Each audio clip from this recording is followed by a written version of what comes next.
تو اس سے پتہ چلتا ہے کہ یہ 2 دن جو اہم ترین عبادات کے بعد آتے ہیں، ایک روزوں کے بعد اور ایک حج کے بعد، یہ ہمارے لیے خوشی کے دن ہیں۔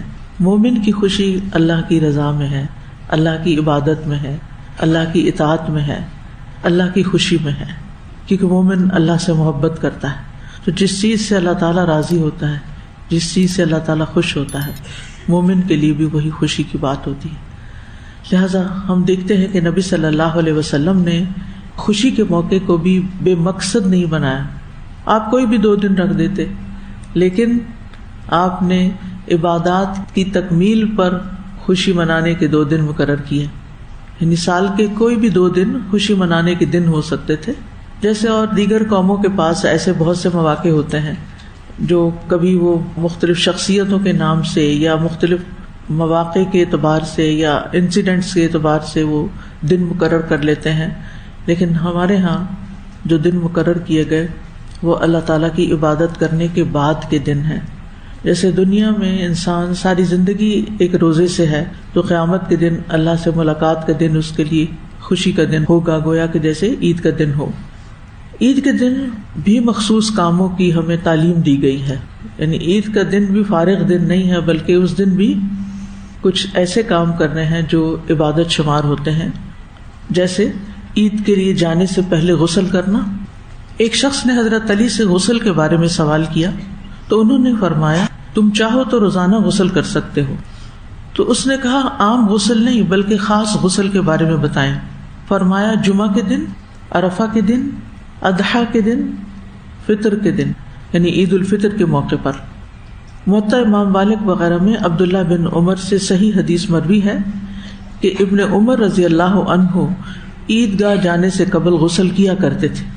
تو کیا کرنا چاہیے؟ عیدگاہ جانے سے پہلے صاف ستھرا ہو کے جانا چاہیے، غسل کر کے جانا چاہیے۔ امام نووی کہتے ہیں کہ نماز عید کے لیے غسل کے استحباب یعنی مستحب ہونے پر تمام علماء کا اتفاق ہے۔ عید الفطر کی نماز سے پہلے کچھ نہ کچھ کھا کر جانا چاہیے، اور عید الاضحیٰ میں نماز عید کے بعد کھانا چاہیے۔ یہ دونوں عیدوں میں ایک فرق ہے کھانے پینے کے اعتبار سے۔ عید الفطر کی نماز پہ جانے سے پہلے کوئی بھی چیز کھائی جا سکتی ہے، چاہے چند کھجوریں ہی کیوں نہ ہوں۔ چونکہ کھجوریں میٹھی ہوتی ہیں اور کھجوروں کا ذکر آ گیا تو اس لیے لوگوں نے پھر اس کو میٹھی عید کا نام بھی دیا ہوا ہے، چھوٹی عید اور میٹھی عید۔ حضرت انس کہتے ہیں کہ رسول اللہ صلی اللہ علیہ وسلم عید الفطر کے روز کھجوریں کھانے سے قبل نماز عید کے لیے نہیں جاتے، یعنی کھجوریں کھاتے تھے کیونکہ وہی ایزیلی اویلیبل تھی۔ ہمارے یہاں خواتین بہت اہتمام کرتی ہیں، رات کو جاگ کر شیر خورما بنا کر یا سوئیاں یا کھیر یا حلوہ، یعنی کوئی نہ کوئی میٹھی چیز ضرور بننی ہوتی ہے گھروں میں، یا کوئی کیک یا پیسٹری یا کچھ بھی۔ تو کچھ بھی بنائیں، ہیلدی بنائیں، لیکن نبی صلی اللہ علیہ وسلم کی غذا پھر نیچرل تھی، کھجوریں انکوکڈ۔ اور کتنا آسان بھی ہے نا کہ آپ معمول کے مطابق رات کو سو جائیں آرام سے، اور پھر صبح اٹھ کر آپ نماز وغیرہ پہ جانے سے پہلے کچھ کھجوریں کھا لیں، نماز ادا کریں، لوگوں سے ملے ملیں، اور پھر واپس آ کر سارا دن کوکنگ کریں، کھائیں، کھلائیں، جو بھی کریں۔ نماز عید سے پہلے کچھ کھا کر جانا اس لیے مستحب قرار دیا گیا کہ اس دن روزہ نہ رکھا جائے، اور یہ روزے ختم ہونے کی نشانی ہے۔ فطر کا مطلب ہی کیا ہے؟ افطاری سے ہے نا، یعنی روزہ کھولنا۔ تو عید کے دن بھی صبح کے وقت یعنی فطر روزہ کھول کے جایا جاتا ہے، روزہ رکھ کے نہیں، ایسے ہی خالی منہ نہیں، یعنی بندے منہ نہیں، بلکہ کچھ نہ کچھ کھا کر، اور وہ بھی میٹھا کھا کر۔ ویسے بھی آپ دیکھیے کہ جب بھی کوئی خوشی کا موقع ہوتا ہے تو ہمارے کلچر میں بھی کیا ہے، کیا کھلاتے ہیں؟ ختم قرآن ہو تو مٹھائی تقسیم ہوتی ہے، حالانکہ وہ ہیلدی چیز نہیں ہے، لیکن بس کلچر یہی ہے اور لوگ شوق سے کھاتے ہیں۔ اور خاص طور پر مٹھائی جہاں اچھی ملتی ہے وہاں تراویح پڑھنے جاتے ہیں۔ اسی طرح بچے کی پیدائش پہ کیا کرتے ہیں، کوئی نہ کوئی مٹھائی کے کچھ نہ کچھ تقسیم کرتے ہیں۔ تو کوئی منگنی وغیرہ ہو، کوئی شادی کا موقع ہو تو لوگ کیا کہتے ہیں، منہ میٹھا کر رہے ہیں۔ ابن حجر نے اس کی تعلیل بیان کرتے ہوئے کہا کہ یہ روزے زیادہ کرنے کا سد باب ہے، یعنی روزے ختم ہیں، اس سے آگے روزہ نہیں ہے، اب اس دن روزہ نہیں رکھا جائے گا، اور اللہ تعالیٰ کے حکم کی اتباع اور پیروی ہے۔ عطا سے مروی ہے، عطا ابن ابی رباح سے، تابعی ہیں، انہوں نے ابن عباس کو یہ فرماتے ہوئے سنا کہ عید الفطر کے دن اگر ممکن ہو کہ صبح نکلنے سے پہلے کچھ کھا پی کر نماز کے لیے نکلو تو ایسا ہی کیا کرو. اگر کسی گھر میں کھجور نہیں، کوئی کھانے کی چیز نہیں تو کوئی بات نہیں، کوئی گناہگار نہیں ہے وہ، لیکن اگر ہے تو پھر اہتمام کرنا چاہیے. کہتے ہیں جب سے میں نے ابن عباس سے یہ بات سنی اس وقت سے میں نے صبح نکلنے سے پہلے کچھ کھانے پینے کا عمل ترک نہیں کیا، یعنی کبھی نہیں چھوڑا. خواہ روٹی کا ایک ٹکڑا کھاؤں، یعنی اگر کھجور نہیں ہے گھر میں، کوئی میٹھا نہیں ہے تو روٹی کا ٹکڑا یا دودھ پی لوں یا پانی پی لوں، یعنی اور کچھ نہیں تو پانی پی لوں.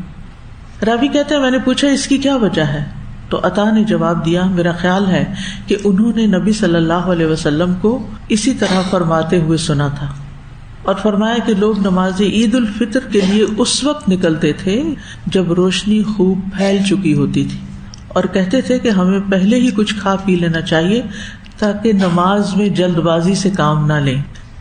تو اس کی ایک اور وجہ بھی کیا بتائے گی کہ کچھ کھا کر جائیں تاکہ نماز میں جلدی نہ کریں. جلدی کیوں؟ کہ اگر رات کا کچھ کھایا ہوا نہیں ہے تو عموماً 30 دن سحری کے وقت کچھ کھانے سے کیا عادت بن جاتی ہے، کچھ کھائیں، اس وقت بھوک لگنے لگ جاتی.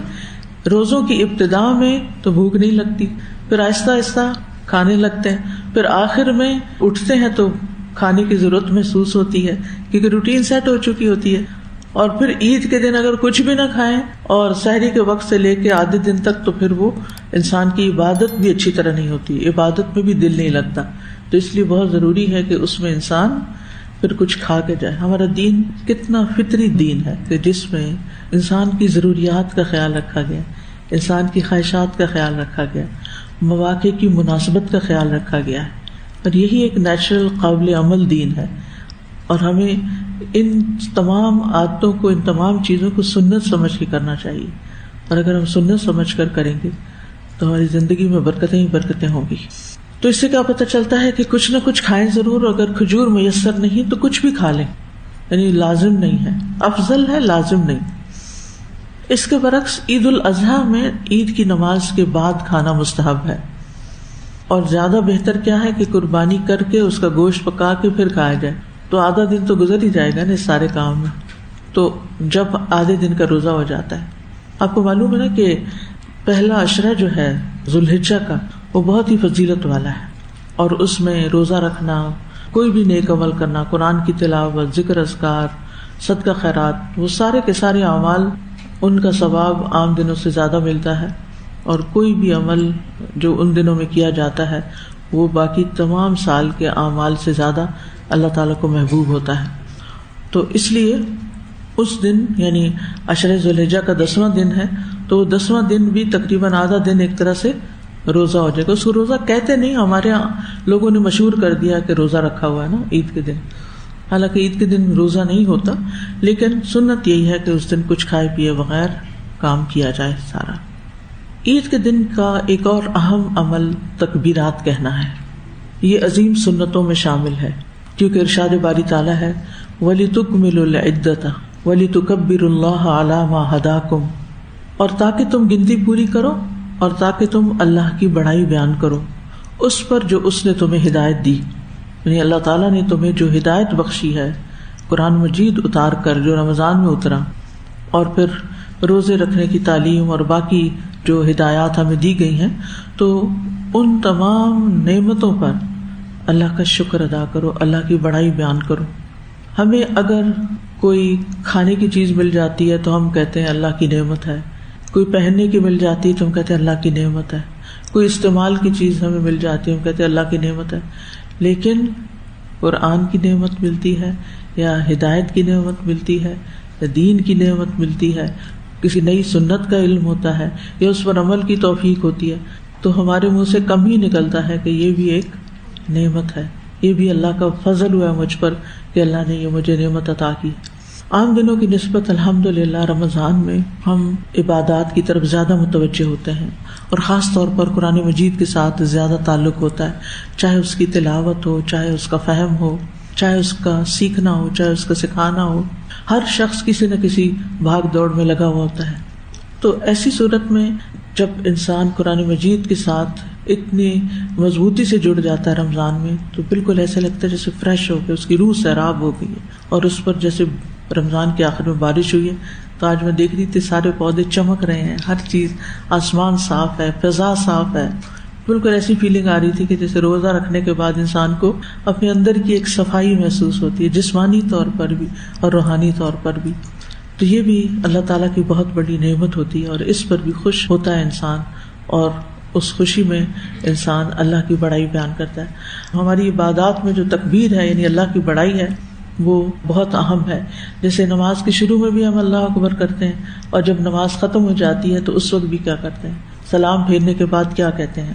اللہ اکبر، پھر اللہ کی بڑائی. پھر اسی طرح احرام پہنتے ہیں تو وہاں تکبیرات پڑھتے ہیں، اور بہت سے مواقع پر قربانی کا جانور ذبح کرتے ہیں تو تکبیر پڑھتے ہیں، اور یہاں بھی عید کی نماز کے لیے جاتے ہیں تو تکبیرات پڑھتے ہیں. آپ صلی اللہ علیہ وسلم عید الفطر کے دن نکلتے تو تکبیرات کہتے، یہاں تک کہ نماز کی جگہ پر پہنچ جاتے، اور یہاں تک کہ نماز پوری کر لیتے. پھر جب آپ نماز پوری کر لیتے تو تکبیریں منقطع کر دیتے، یعنی ریسٹ آف دا ڈے پھر تکبیرات نہیں ہوتی تھی، صرف صبح کے وقت اور خصوصاً نماز کی طرف جاتے ہوئے. صحابہ بلند آواز سے تکبیرات پڑھتے تھے.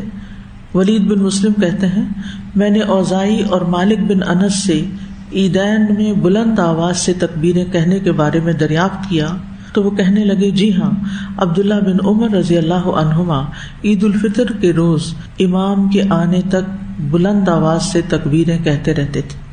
اور اب بھی آپ دیکھیں کہ حرم میں اگر آپ کو کبھی وہاں عید کرنے کا موقع ملا ہو تو آپ نے دیکھا ہوگا کہ عید کے دن نماز فجر کے بعد تکبیرات شروع ہو جاتی ہیں، اور جب تک نماز شروع نہیں ہوتی تکبیرات جاری رہتی ہیں، اور پھر نماز میں بھی ایکسٹرا تکبیرات ہوتی ہیں.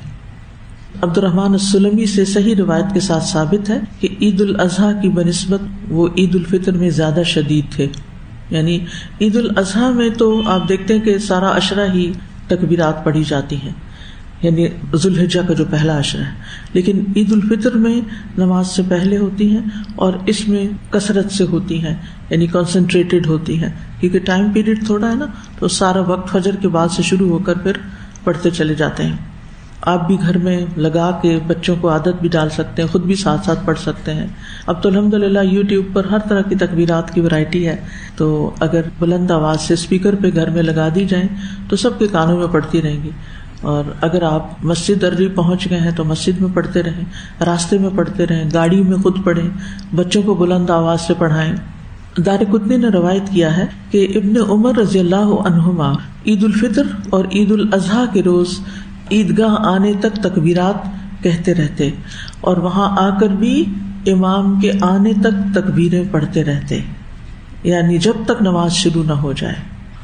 پھر امام کے ساتھ تکبیرات پڑھنا، اس کے بارے میں آتا ہے ابن ابی شیبہ نے زہری سے صحیح سند کے ساتھ بیان کیا ہے کہ جب لوگ گھروں سے نکلتے تو عیدگاہ پہنچنے تک بلند آواز سے تکبیرات کہتے، حتیٰ کہ امام آ جاتا تو لوگ تکبیریں کہنا ختم کر دیتے. جب امام تکبیریں کہتا تو لوگ بھی تکبیریں کہتے. تو اس سے پتہ چلتا ہے کہ انفرادی طور پر، اجتماعی طور پر، گھر میں، راستوں میں، مسجد میں، عیدگاہ میں، امام سے پہلے، امام کے آنے کے بعد، یعنی تکبیرات ہی تکبیرات ہیں. اللہ کی بڑائی ہی بڑائی ہے کہ اسی کا فضل ہے جس نے ہمیں رمضان میں کچھ عبادت کی توفیق دی. یعنی اس سارے مہینے کی عبادت، اور خصوصاً آخری راتوں کی نیند کی کمی کے باوجود راتوں کو جاگ کر عبادت اور زیادہ سے زیادہ دعائیں اور اللہ کی طرف متوجہ ہونے کے بعد ذرہ برابر بھی کسی عبادت کا کوئی تکبر نہیں، اس لیے کہ بڑائی تو صرف اللہ کو زیبا ہے. اسی طرح ہم دیکھتے ہیں کہ سلف صالحین کے ہاں بھی تکبیرات پڑھنا معروف اور مشہور عمل ہے. سلف رحمہ اللہ میں عید کے روز گھر سے نکلنے سے لے کر عیدگاہ جانے اور امام کے آنے تک بلند آواز میں تکبیریں کہنا معروف اور بہت ہی مشہور امر تھا، یعنی سب کو پتا تھا کہ یہ ایک مسنون عمل ہے. بہت سے مصنفین نے اپنی کتابوں میں اس بات کا ذکر کیا ہے، جن میں ابن ابی شیبہ، عبد الرزاق اور فریابی نے کتاب احکام العیدین میں سلف کی ایک جماعت سے نقل کیا ہے، جن میں نافع بن جبیر بھی شامل ہیں، کہ وہ تکبیریں کہتے اور لوگوں کے تکبیریں نہ کہنے پر تعجب کرتے، یعنی اگر کوئی تکبیر نہیں پڑھ رہا ہوتا تو حیران ہوتے تھے کہ ان کو یہ نہیں پتا، اور کہتے تم تکبیریں کیوں نہیں کہتے، یعنی کیوں نہیں تکبیر پڑھتے، تکبیر پڑھو۔ اور ابن شہاب زہری کہا کرتے تھے کہ لوگ گھروں سے نکل کر عیدگاہ جانے اور عیدگاہ میں امام کے آنے تک تکبیریں کہا کرتے تھے۔ تو گویا عید الفطر میں تکبیرات کہنے کا وقت چاند رات سے شروع ہو کر نماز عید کے لیے امام کے آنے تک رہتا ہے، یعنی رات کو ہی آپ شروع ہو سکتے ہیں۔ اور اگر رات آپ سو گئے تھے اور آپ کو نہیں پتا چلا کہ چاند نظر آیا کہ نہیں، تو پھر آپ صبح سے بھی شروع کر سکتے ہیں۔ اس دفعہ پہلی تراویح ہم سب کی چلی گئی نا، کیونکہ رات 10 بجے کے بعد پتہ چلا، جبکہ آلموسٹ نیند میں تھے لوگ۔ عید الاضحیٰ میں تکبیرات کہنے کا وقت کیا ہے؟ 1 ذی الحجہ سے لے کر آخری ایام تشریق کے سورج غروب ہونے تک، یعنی 13 ذی الحجہ تک۔ اور تکبیرات کے الفاظ کیا ہیں؟ عبداللہ بن مسعود ایام تشریق میں یہ تکبیرات پڑھا کرتے تھے: اللہ اکبر، اللہ اکبر، لا الہ الا اللہ واللہ اکبر، اللہ اکبر وللہ الحمد۔ یہ تو سب کو آتی ہے نا۔ اور اسی طرح ابن عباس یہ تکبیرات کہا کرتے تھے: اللہ اکبر کبیرہ، اللہ اکبر کبیرہ، اللہ اکبر و اجل، اللہ اکبر وللہ الحمد۔ اس میں اللہ اکبر و اجل کا لفظ زیادہ ہے۔ یہ عید الفطر کا پیمفلٹ بھی ہے جو الہدیٰ نے چھاپا ہوا ہے، اور اگر آپ سب خود بھی لے لیں اور اوروں کو بھی بانٹیں تو انشاءاللہ یہ مسائل ان تک بھی پہنچ جائیں گے جو بیان ہو رہے ہیں۔ پھر ایک دوسرے کو عید کی مبارکباد دینا، یعنی عید کے آداب میں سے ایک ادب کیا ہے کہ ایک دوسرے کو مل کر اچھے الفاظ سے مبارکباد دی جائے، چاہے الفاظ کوئی بھی ہو۔ مثلاً ایک دوسرے کو یہ کہنا تقبل اللہ منا و منکم، لیکن صرف یہی الفاظ نہیں، آپ عید مبارک بھی کہہ سکتے ہیں، بارک اللہ فیکم کہہ سکتے ہیں، اللہ یبارک فیکم، یعنی کچھ بھی جو برکت سے متعلق، کیونکہ مبارک کا لفظ ہے نا اس میں، عید کی مبارک دینا کہ اللہ تعالیٰ اس عید کو آپ کے لیے مبارک کرے۔ اور جبیر بن نفیر سے روایت ہے کہ رسول اللہ صلی اللہ علیہ وسلم کے صحابہ جب عید کے دن ایک دوسرے کو ملتے تو ایک دوسرے کو کہتے تقبل اللہ منا و منک، اللہ مجھ سے اور آپ سے قبول فرمائے۔ یہ افضل اس لیے ہے کہ یہ صحابہ کے الفاظ ہیں، باقی آپ جو بھی چاہیں مبارک کے الفاظ اردو، انگلش، کسی بھی زبان میں دے سکتے ہیں۔ ایک اور چیز یہ ہے کہ یہ عید کی مبارک افضل وقت یہ ہے کہ انسان نماز پڑھنے کے بعد دے، آتے ہوئے سب تکبیرات پڑھتے رہیں، ایک دوسرے کو ڈسٹرب نہ کریں، مسجد میں بیٹھ کے باتیں نہ کریں، کیونکہ ہوتا یہ ہے کہ لوگوں کو سنتوں کا پتہ نہیں ہوتا، آداب کا پتہ نہیں ہوتا، لہٰذا وہ آتے ہی پھر ایک دوسرے سے گلے ملنا شروع کر دیتے ہیں اور باتیں شروع ہو جاتی ہیں، جس سے تکبیرات کا وقت نکل جاتا ہے اور وہ فضیلت چلی جاتی ہے۔ اور یہ اسی صورت میں ہو سکتا ہے کہ سبھی پڑھیں، جب ان کو اویئرنیس ہوگی تو دوسروں کو بھی اس چیز کے بارے میں بتائیں۔ عیدگاہ میں بھی آپ ایک پمفلٹ ساتھ لے جا سکتے ہیں، جو باتیں کر رہے ہیں انہیں کہیں یہ پڑھ لیں، اس کے اندر تکبیرات بھی لکھی ہوئی ہیں۔ پھر یہ ہے کہ عید کے دن سب گھر والوں کو عید کے لیے نکلنا چاہیے۔ ابن عباس رضی اللہ عنہ سے مرفوعاً روایت ہے کہ آپ صلی اللہ علیہ وسلم اپنی بیٹیوں اور بیویوں کو حکم دیتے کہ وہ عیدین کے لیے نکلا کریں، یعنی ان کو بھی نکلنے کا حکم ہوتا۔ ام عطیہ کہتی ہیں کہ رسول اللہ صلی اللہ علیہ وسلم نے عید الفطر اور عید الاضحیٰ کے دن پردہ نشین جوان عورتوں اور حائضہ عورتوں کو نکلنے کا حکم دیا، لیکن حائضہ نماز سے علیحدہ رہیں، یعنی صف کے بیچ میں نہ بیٹھیں، پیچھے بیٹھیں، اور بھلائی اور مسلمانوں کی دعا میں حاضر ہوں۔ میں نے عرض کیا یا رسول اللہ صلی اللہ علیہ وسلم، ہم میں سے جس کے پاس جلباب نہ ہو، اس سے کیا پتہ چلتا ہے کہ عیدگاہ میں کیا پہن کے جانا چاہیے؟ خوبصورت خوبصورت کپڑے، غرارے اور لہنگے نہیں، جلباب، بڑی چادر، چاہے سلی ہوئی ہو چاہے ان سلی ہو۔ تو کسی نے پوچھا کہ اگر کسی کے پاس جلباب ہے نہیں، کبھی گھر سے ایسے نکلے نہیں اور کبھی چادر بھی نہیں الگ سے بنائی، تو آپ نے فرمایا اس کی بہن اپنی چادر اس کو پہنا دے، یعنی مانگ کے لے جاؤ، کسی اور سے لے لو۔ یہ نہیں کہا اچھا پھر اس کی مجبوری ہے، اگر اس نے چادر نہیں بنائی ہوئی تو وہ چھٹی کرے، جو چاہے پہنے، نہیں، پھر دوسروں سے لے لے، لیکن اس کا اہتمام کرنا چاہیے۔ اور اس میں آپ دیکھیے کہ واضح حکم آ گیا نا، تو پھر خلاف ورزی نہیں ہونی چاہیے۔ چھوٹی بچیوں کو بھی آپ جب لے جاتے ہیں عید کے دن، ظاہر سجاتے ہیں، بناتے ہیں، میک اپ کرتے ہیں، تو ان کے اوپر کچھ نہ کچھ چنری، کوئی چیز ان کے اوپر ضرور اوڑے جو بالکل نابالغ چھوٹی بچیاں، تاکہ وہ عید کی نماز کے وقت ایسے منہ اٹھا کے دیکھتے نہ رہیں۔ کیونکہ میں نے دیکھا بعض لوگ بچیوں کو لے جاتے ہیں عید کا، پیچھے بٹھا دیتے ہیں، یا وہ پاس روتے رہتے ہیں، یا ان کو پتہ نہیں کہ کرنا کیا ہے، پہلے سے ان کی مائنڈ سیٹنگ نہیں ہوتی. تو بچوں سے جو کام کروانا ہو اہیڈ بیفور ٹائم ان کا مائنڈ میک اپ کریں کہ ہم آج یہ کریں گے اور اس میں ایسا اور ایسا ہوگا, پھر اس کے بعد یہ اپنا پلانر, اپنا پروگرام دن کا اپنے قریبی لوگوں کے ساتھ شیئر کر لیا کریں. اس سے کمیونیکیشن اور انڈرسٹینڈنگ اچھی ہوتی ہے, تاکہ دوسرے کو عین وقت پہ جب آپ کچھ کرنے لگے تو اعتراض بھی نہ ہو اور شکایت بھی نہ ہو, پہلے تو تم نے بتایا ہی نہیں, ہمیں تو پتہ ہی نہیں تھا کہ تمہارا یہ پروگرام بنا ہوا ہے. تو خصوصاً جو خواتین ہیں ان کے لیے یہ بہت ضروری ہے, بچوں کے حوالے سے, شوہر کے حوالے سے, گھر کے اندر رہنے والے افراد کے حوالے سے, چاہے گھر میں بزرگ بھی ہوں تو ان کو بھی بتانا چاہیے کہ ہمارا آج کا ڈے پلان یہ ہے. مثلاً آپ اپنے ساس سسر کے ساتھ رہتے ہیں تو یہ نہیں کہ اپنا چپ کر کے خود ہی پلانر بنایا اور خود ہی ایگزیکیوٹ کر لیا اور ان کو خبر ہی نہ ہو, اور وہ دیکھتے رہے کہ پتہ نہیں آج کیا ہو رہا ہے, کہاں جا رہے ہیں. اور اس سے پھر شیطان وسوسے بھی ڈالتا ہے اور دل میں برے برے خیالات بھی ڈالتا ہے, اور اپنے آپ کو ایکسکلوڈیڈ فیل کرتے ہیں. مثلا بزرگ ہیں گھر میں, صبح اٹھتے ہیں نماز کے لیے, آپ ان کو چائے پانی پوچھتے ہیں, اگر زیادہ بوڑھے ہیں, اگر وہ بہتر ہے اپنا کام خود بھی کر لیتے ہیں, تب بھی عادت بنائیے صبح اٹھ کے سب کو سلام کرنے کی. یعنی ایک دفعہ سب گھر والے اٹھنے کے بعد ایک دوسرے کو شکل دکھائیں, سلام کریں. اور اگر آپ مثلا جاب کرتے ہیں اور جلدی گھر سے نکلنا ہے, یا آپ کا کوئی دعوت دین کا کوئی کام ہے اور آپ کو دن میں کہیں نہ کہیں نکل کے جانا ہے, تو گھر والوں کو بتائیں کہ آج میرا یہ اور یہ ٹائم ہے, کھانا ہم اس وقت کھائیں گے, فلاں کام اس وقت کریں گے, تاکہ سب لوگ ایک پیج پر ہوں اور سب پھر ایک دوسرے کا انتظار ہی نہ کرتے رہیں. ورنہ کیا ہوتا ہے اگر مثلا گھر میں ماں ہے اور جوان بچے بغیر بتائے نکل جاتے ہیں تو پھر کیا ہوتا ہے, ماں کو پتہ ہی نہیں ہوتا, اکیلی بیٹھی ٹیبل پہ انتظار کر رہی ہوتی ہے کہ بچے آئیں تو کھانا کھائیں. اور خاص طور پر اگر عید کا دن ہو یا کوئی خاص دن ہو تو اس میں فیملی ری یونین بہت ضروری ہوتی ہے. اور اس میں آپ دیکھیے کہ رمضان ایک بڑا ہی بابرکت مہینہ اس اعتبار سے بھی ہے کہ سحری اور افطاری کے وقت ایٹ لیسٹ فیملی جمع ہو جاتی, اللہ یہ کہ کسی کی جاب یا کسی کا کام ایسا ہے. جہاں عبادات اچھی ہوتی ہیں وہاں یہ حقوق العباد کی روح کو بھی بیدار کرنے کا ایک بہت زبردست طریقہ ہے.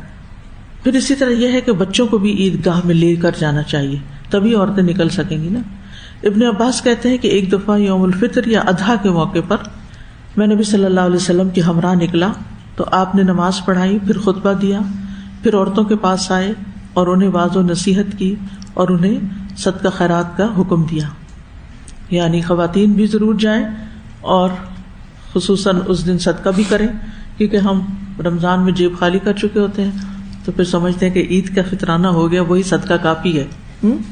تو وہی کافی نہیں ہے. آپ نے دیکھا ہوگا جب عیدگاہ سے آپ نکلتے ہیں تو بہت سے غریب فقیر مسکین لوگ جو ہیں وہ وہاں مانگ رہے ہوتے ہیں, تو ہم منہ موڑ کے چلے جاتے ہیں, چاہے چھوٹی سی کوئی چیز اور کچھ نہیں, کھجور ہی لے جائیں, وہی ایک ایک کسی کے ہاتھ پہ رکھ دیں.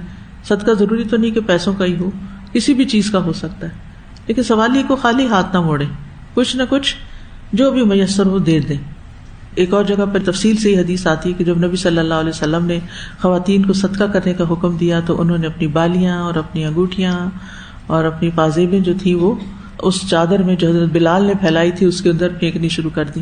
یعنی جو اس وقت ان کے پاس تھا اسی میں سے صدقہ کر دیا. اور ویسے بھی آپ دیکھیے کہ عید کی نماز عموماً بڑے میدانوں میں ہوتی ہے یا کوئی مارکی بک کی جاتی ہے, یعنی موسم کے اعتبار سے, کیونکہ جب شدید گرمی ہوتی ہے تو باہر نہیں پڑھ سکتے آپ. اب ظاہر ہے کہ جو لوگ بک کرواتے ہیں, یہ ساری فیسلٹیز ارینج کرتے ہیں, اس میں بعض مخیر حضرات اکٹھے ہو جاتے ہیں, بعض اوقات وہ بوجھ چند لوگوں پہ آتا ہے. اگر سارے لوگ مل کے کنٹریبیوٹ کر کے ایسی جگہیں تیار کریں تو اس میں یہ ہے کہ سب کا اجر بھی شامل ہو جائے گا اور ایسے بڑے بڑے کام کرنا آسان بھی ہو جائے گا. تو جہاں بھی آپ نماز پڑھیں, جب میں کینیڈا گئی تو مجھے کسی نے بتایا کہ وہاں پر سکھوں کا گردوارا تھا, تو مجھے ذرا دیکھنے کا ایک شوق بھی تھا کہ مختلف لوگوں کی عبادت گاہیں کیسی ہیں اور کیا کرتے ہیں. تو وہاں پر چونکہ ایک فیسلٹی تھی تو میں نے جا کر دیکھا, تو یعنی بچے بڑے عورتیں بوڑھے پوری فیملیز جو تھیں وہ آئی ہوئی تھی, اور یہ تقریباً روزانہ کی بنیاد پر ہی آفٹرنون میں اس کا سلسلہ چلتا ہے. بزرگ حضرات لوگ صبح میں بھی جاتے ہیں, اور خواتین جو ہیں وہاں پر ان کا سیٹ اپ اس طرح ہوتا ہے کہ بیسمنٹ ساری کی ساری کھانے پینے کی جگہ ہوتی. خواتین خود کوکنگ کرتی ہیں, یعنی والنٹیئرز آتے ہیں, خود کوکنگ کرتے ہیں, خود سرو کرتے ہیں, پھر وہ چلے جاتے پھر اور آ جاتے ہیں. انتظام چلانے والے چند لوگ ہوتے ہیں, اور پھر اس میں یہ نہیں ہوتا کہ صرف سکھ لوگ ہی آ کر کھائیں، بلکہ کسی بھی کمیونٹی کے کوئی بھی لوگ، غریب، فقیر، امیر، جو بھی ہے، وہ ان کے لیے برکت کا کھانا ہوتا ہے اور وہ سب کو سرو کرتے ہیں. سادہ کھانا ہوتا ہے، سادی سی اسٹیل کے گلاس اور اسٹیل کی پلیٹیں وغیرہ، لیکن ایک وسیع پیمانے پر. یعنی وہ جو ہال میں نے دیکھا وہ شاید اس سے بھی بڑا ہو کہ جس میں وہ نیچے کھانے کی دسترخوان لگے ہوئے تھے اور ساتھ بڑے بڑے کچن اور پکانے کی جگہ. تو میں نے ان سے پوچھا کہ یہ کس طرح افورڈ کیسے کرتے ہیں؟ ہر وقت یہ لنگر چلتا ہے، ہر وقت یہ کھانا کھلایا جاتا ہے. ان کے یہاں بھی کھانا کھلانا ایک بہت ہی نیکی اور ان کے نزدیک جو ثواب کے کام ہے اس میں سے ہے. تو بتایا گیا کہ ہر جو سکھ انٹر ہوتا ہے وہ متھا ٹیکنا دیتا ہے. کچھ اس طرح کا اللہ بتایا، متھا ٹیکی. وہ کیا ہے کہ کچھ نہ کچھ انہوں نے صدقے میں ضرور ڈالنا ہے. ہر بندہ کچھ نہ کچھ ضرور ڈال. یعنی یہ ہو ہی نہیں سکتا کہ کوئی جا کے اس فیسلٹی کو استعمال کرے اور پھر اس میں کچھ نہ ڈالے، وہاں کچھ اپنا حق نہ چھوڑ کے آئے. تو اس لیے میں عموماً اسٹوڈینٹس کو کہتی ہوں کہ جب کبھی آپ کسی مسجد میں جائیں، اپنا ایک اصول بنا لیں. کسی بھی ایسی پبلک پلیس میں جائیں کہ وہاں کچھ نہ کچھ کسی نہ کسی شکل میں اپنا حق ادا کر کے آئیں. یعنی اپنی طرف سے کچھ نہ کچھ اپنا فرض پورا کر دیں. جیسے ہائی وے پہ مسجدیں بنی ہوتی ہیں نا، تو بعض اوقات گاڑی روک کے نماز پڑھتے ہیں، بعض اوقات وہاں چندہ کا ڈبہ رکھا ہوتا ہے، بعض اوقات نہیں بھی رکھا ہوتا. تو میک شور کیا کریں کہ چاہے 50 روپے ہی ڈالے ہیں لیکن کچھ نہ کچھ ڈال دیں. آپ کو نہیں پتا، آپ بھول بھی جائیں گے وہ ڈالے ہوئے، لیکن قیامت کے دن آپ دیکھیں گے کہ اتنے لوگوں نے اس مسجد میں نماز پڑھی جہاں آپ کے 50 روپے تھے. تو یہ چھوٹی چھوٹی چیزیں ہوتی ہیں جس سے ہمارا جاتا کچھ نہیں، لیکن وہ ایک ایسا جسچر ہوتا ہے کہ ہم اجتماعی نیکیوں میں حصہ ڈال لیتے ہیں، اور اس سے مسلمانوں کے جو اجتماعیت کے کام ہیں، جو بڑے پیمانے پہ کیے جانے والے کام ہیں، ان میں رکاوٹ نہیں آتی. بہت سے کام صرف فنڈز کی کمی کی وجہ سے بعض اوقات رک جاتے ہیں، سینٹرز بند ہو جاتے ہیں، مسجدیں بند ہو جاتی ہیں. لیکن اگر ہر مسلمان اپنا فرض سمجھے، اپنی حیثیت کے مطابق تھوڑا یا زیادہ کچھ نہ کچھ، تو اس سے آپ دیکھیں گے کہ ایک تو انسان کے اپنے اوپر سے بلائیں ٹلتی رہتی ہیں، اللہ کی رضامندی حاصل ہوتی ہے، انسان کے گناہوں کی آگ بجھتی ہے، اور دوسرا یہ کہ نیکی کے کام بڑے پیمانے پہ ہونے لگتے ہیں. تو عید کے دن خواتین کو بھی جانا چاہیے اور صدقہ خیرات بھی ضرور کرنا چاہیے. نماز عید کے لیے آنے جانے میں راستہ بدلنا چاہیے. جابر بن عبداللہ بیان کرتے ہیں کہ عید کے روز نبی صلی اللہ علیہ وسلم راستہ تبدیل کیا کرتے تھے. ابو ہریرہ کہتے ہیں نبی صلی اللہ علیہ وسلم جب عید کے دن ایک راستے سے نکلتے تو دوسرے راستے سے واپس آتے. اس کی کیا حکمت ہے؟ کیوں تبدیل کیا جائے؟ اس کی ایک وجہ تو یہ ہے کہ قیامت کے دن زمین اپنے اوپر ہونے والے خیر اور شر کے عمل کی گواہی دے گی کہ ہم اللہ کے لیے نکلے تھے، اللہ کی بڑائی بلند کرنے کے لیے، اللہ کا شکر ادا کرنے کے لیے، نبی صلی اللہ علیہ وسلم کی سنت پر عمل کرنے کے لیے، اور اس راستے سے، اس زمین کے اس حصے نے ہمارے قدموں کی گواہی دی، اور جب واپس گئے تو ذرا موڑ کاٹ کے دوسری طرف سے گئے تو وہ بھی ایک گواہی ہمارے حق میں لکھی گئی. اور ایک اور قول یہ بھی ہے کہ اللہ کا ذکر ظاہر کرنے کے لیے، کیونکہ پہلے زمانے میں لوگ گاڑیاں اور کاریں تو استعمال نہیں کرتے تھے، اگر کوئی اونٹ اور گدھے پہ بھی ہوتا تو وہ بھی اوپن ہوتا تھا. تو گزرتے ہوئے لوگ جب راستے میں اللہ کی بڑائی بیان کرتے اور غول کے غول نکل کے گلیوں بازاروں میں جا رہے ہوتے، تو اس سے جو نان مسلمز ہیں وہ بھی دیکھتے ہیں مسلمانوں کی اجتماعیت کو اور اللہ کا ذکر بلند کرنے کو، تو یہ چیز دلوں کے اندر ایک خاص رعب اور ہیبت بھی پیدا کرتی ہے. یعنی اجتماعیت ایک ایسی چیز ہے کہ جس کے اپنے ہی کچھ اثرات ہوتے ہیں. یعنی مجھے کبھی سمجھ نہیں آتی کہ حرم میں نماز پڑھنے کی کیفیت کیوں کچھ اور ہوتی ہے، اور طواف کرنے کی، اور حتیٰ کہ جو ہی آپ مسجد حرام کے قریب والی سڑک پہ پڑھتے ہیں اور لوگ مسجد کی طرف جا رہے ہوتے ہیں بھاگے بھاگے، تو آنکھوں سے آنسو جاری ہو جاتے ہیں کہ اللہ یہ سارے قدم تیری طرف اٹھ رہے ہیں، اللہ ان کو بخش دینا، یہ تیری طرف جا رہے ہیں، تو نے انہیں بلایا ہے تو یہ آئے ہیں، یہ تیرے مہمان ہیں اور تیرا ہی ذکر کرنے کے لیے آئے، ان کے یہاں کوئی دنیاوی مقاصد نہیں ہے.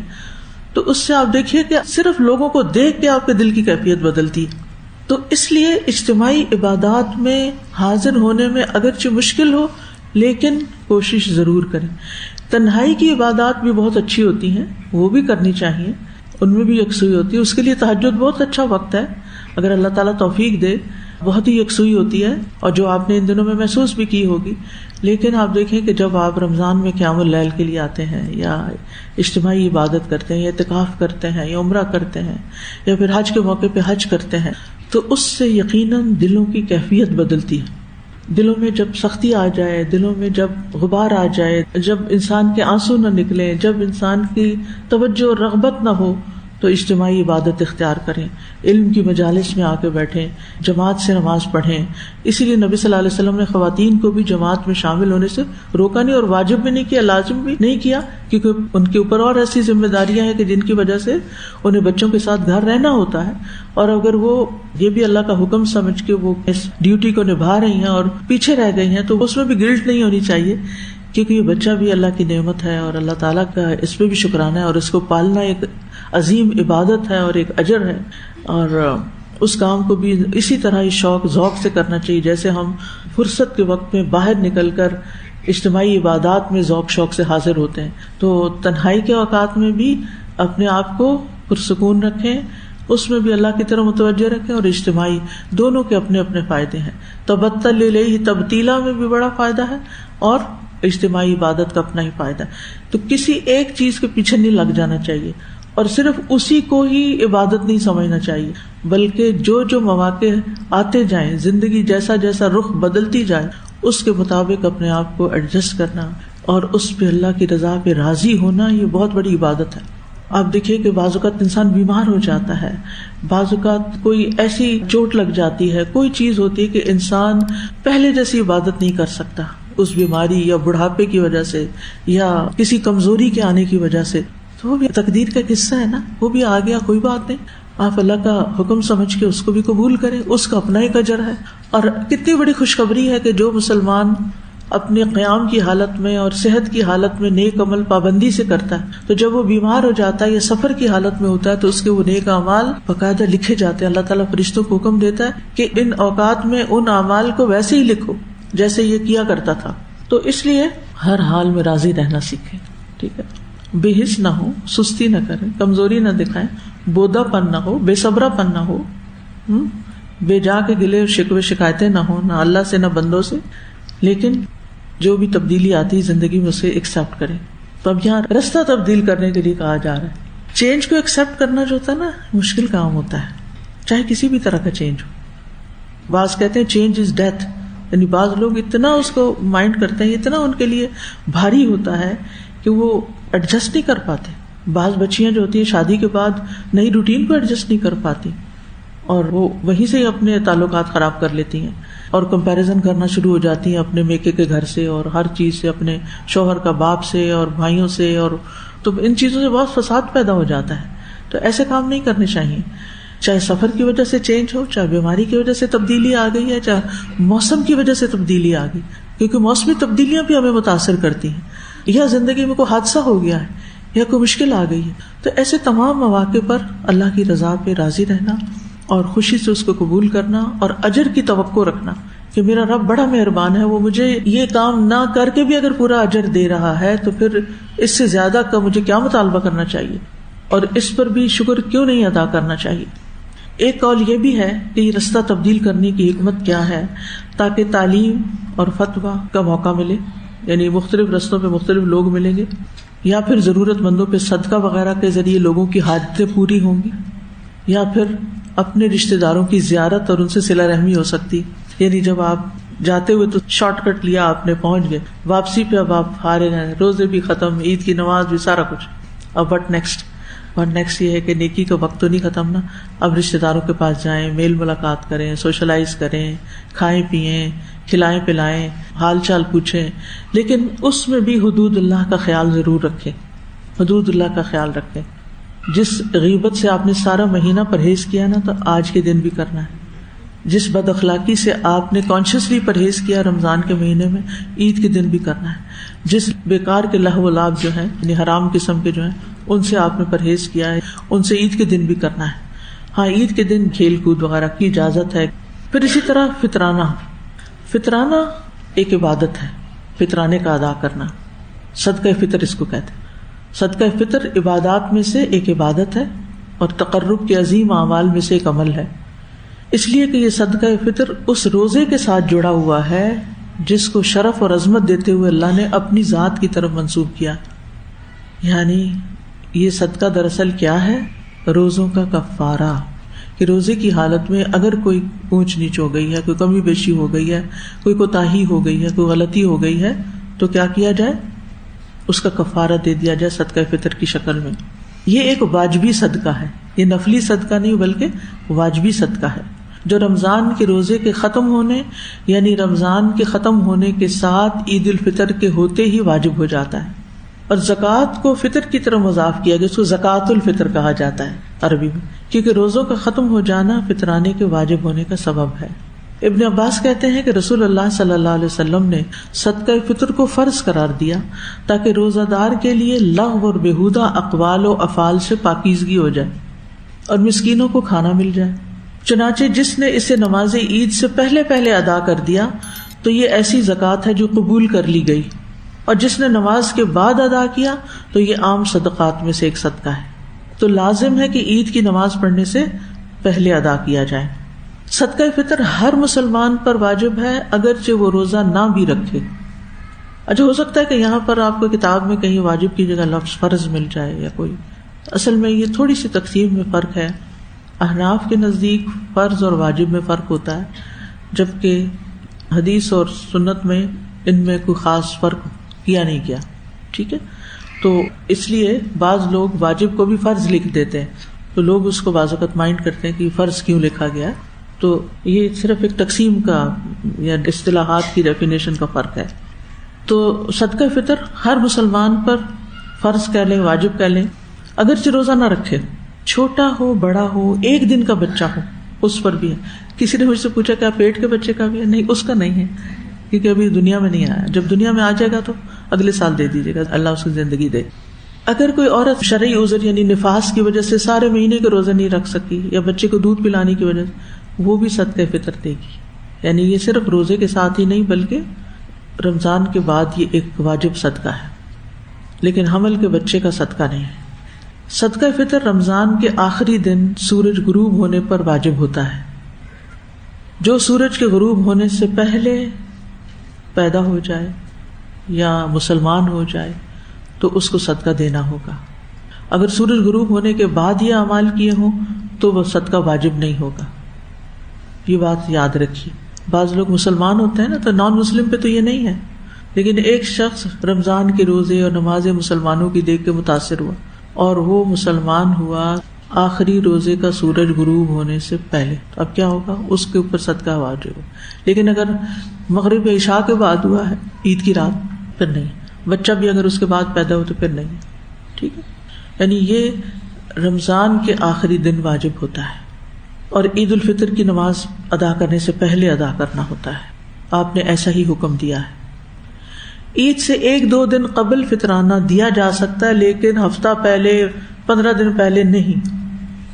ٹھیک ہے، یعنی کچھ لوگ ہوتے ہیں نا، وہ رمضان کے شروع ہوتے ہی فطرانہ اکٹھا کرنے لگتے ہیں یا دینے لگتے ہیں، وہ ادا نہیں ہوتا، صرف 1-2 دن کی گنجائش ہے. اس کی دلیل ابن عمر کی حدیث ہے، رسول اللہ صلی اللہ علیہ وسلم نے رمضان المبارک میں فطرانہ فرض کیا، اور حدیث کے الفاظ آخر میں ہیں، اور یہ فطرانہ عید سے 1 یا 2 دن قبل دیا کرتے تھے. وہ 1-2 دن پہلے کی بات کیوں ہے؟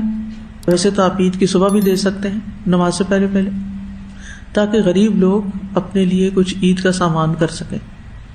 اگر کسی وجہ سے ادائیگی نہیں ہو سکی، فطرانہ ادا نہیں ہو سکا، تو استغفار لازم ہے، استغفار کرنا ہوگا، کیونکہ ایک واجب چیز چھوٹ گئی. تاخیر کی وجہ سے بھی توبہ استغفار کرنی ہوگی، اور ساتھ وہ صدقہ فقراء کو دینا ہی ہوگا. یعنی وہ تو واجب ہے نا، وہ تو دینا ہی ہے. وقت گزر گیا، آپ توبہ کر لیں اور دے دیں وہ صدقہ. ابن عثیمین رحمہ اللہ سے سوال کیا گیا کہ میں نے فطرانہ ادا نہیں کیا کیونکہ عید کا اعلان اچانک ہوا تھا، اور عید الفطر کے بعد میں پوچھ ہی نہیں سکا کہ فطرانہ نماز کے بعد ادا کر دوں یا نہیں. اب میں کیا کروں؟ کیا فطرانہ مجھ سے ساقط ہو گیا یا ادائیگی ضروری ہے، اور اس کی حکمت کیا ہے؟ ان کا جواب تھا، فطرانے کی ادائیگی فرض ہے. ابن عمر بیان کرتے ہیں رضی اللہ عنہ کہ رسول اللہ صلی اللہ علیہ وسلم نے فطرانہ فرض کیا تو یہ ہر مسلمان مرد اور عورت، بچے اور بوڑھے، آزاد اور غلام پہ فرض ہے. اگر فرض کیا جائے کہ عید اچانک ہوئی اور آپ پہلے سے ادا نہیں کر سکے تو آپ اسے عید کے دن ادا کر دیں، چاہے نماز کے بعد ہی کیوں نہ. کیونکہ فرضی عبادت کا وقت جب کسی عذر کی بنا پہ ختم ہو جائے تو عذر زائل ہوتے ہی اس کی ادائیگی کی جائے گی. یہ ایک اصول ہے. مثلاً آپ کی نماز فرض تھی فجر کی آپ پر، آپ کی آنکھ ہی نہیں کھلی، تو اب آپ کیا کریں گے؟ کیا کریں گے؟ سورج نکل آئے گا تو صدقہ کر دیں گے، بس فرض پڑھیں گے، نماز ادا کریں گے، اور ساتھ ہی اور کیا کریں گے؟ استغفار، توبہ بھی کریں گے کہ اللہ خطا ہو گئی، پتہ ہی نہیں چلا، بھول گئے، ان نسینا او اخطانا. ٹھیک ہے. ظہر کی نماز آپ کیلولا کرنے لیٹے، پتہ ہی نہیں چلا اور وقت نکل گیا، کیا کریں گے؟ جب اٹھیں گے، آنکھ کھلے گی تو پہلے ظہر پڑھیں گے، پھر عصر پڑھیں گے اور توبہ بھی کریں گے. تو انہوں نے یہی کہا کہ آپ کو فطرانے کی ادائیگی اب کر دینی چاہیے، حالانکہ وہ کئی دن گزر چکے تھے. عذر کی بنا پر تاخیر ہونے پر فطرانہ قبول ہوگا یا نہیں، اس کے بارے میں شیخ کہتے ہیں اگر کسی عذر مثلاً بھولنے کی بنا پر بھول گیا انسان، یا پھر چاند رات کو فقراء نہ ملنے کی وجہ سے، کوئی فقیر ہی نہیں آس پاس، ایسے پوش علاقے میں رہتے ہیں کہ دور دور کوئی نہیں، تو فطرانے کی ادائیگی میں تاخیر ہو گئی تو فطرانہ قبول ہوگا، چاہے اس نے اسے اپنے مال میں واپس شامل کر دیا یا اسے فقیر اور محتاج کے آنے تک باقی رکھا، یعنی اس کو سنبھال رکھا کہ اب جب موقع ہوگا دے دوں گا. امام مسجد کو چاہیے کہ وہ جمع کردہ فطرانہ فقراء اور ضرورت مندوں کو ادا کر دے، اور اگر اس کے علاقے میں فقراء اور ضرورت مند نہیں ملتے تو پھر کسی اور علاقے اور ملک میں بھیج دے، جہاں ضرورت ہے وہاں بھیج دیا جائے. یعنی اگر آپ کے آس پاس کوئی لینے والا نہیں تو آپ کہیں دور جائیں اور وہاں پر ادا کریں، لیکن دینا ضروری ہے. ہر انسان اپنا اور اپنے زیر کفالت لوگوں کا صدقہ فطر ادا کرے، یعنی اپنا، بیوی کا، بچوں کا، چاہے بیوی کے پاس مال ہو وہ اپنی اولاد کی طرف سے بھی ادا کرے گا جن کی خاص طور پہ شادی نہیں ہوئی. لیکن اگر شادی کے بعد بچے محتاج ہیں، اپنا فطرانہ خود ادا نہیں کر سکتے، تو پیرنٹس کو چاہیے کہ ان کا بھی ادا کر دیں. یعنی محتاج اولاد کا بھی ادا کیا جا سکتا ہے، اور محتاج والدین کا بھی ادا کیا جا سکتا ہے. مثلا آپ کے ساس سسر آپ کے ساتھ رہتے ہیں، وہ کماتے نہیں ہیں، ان کے پاس پیسے نہیں ہیں، لیکن ان کا بھی فطرانہ ہے تو وہ بھی آپ کو ادا کرنا ہوگا. ماں باپ آپ کے ساتھ ہیں، ان کی طرف سے بھی فطرانہ دے دیں.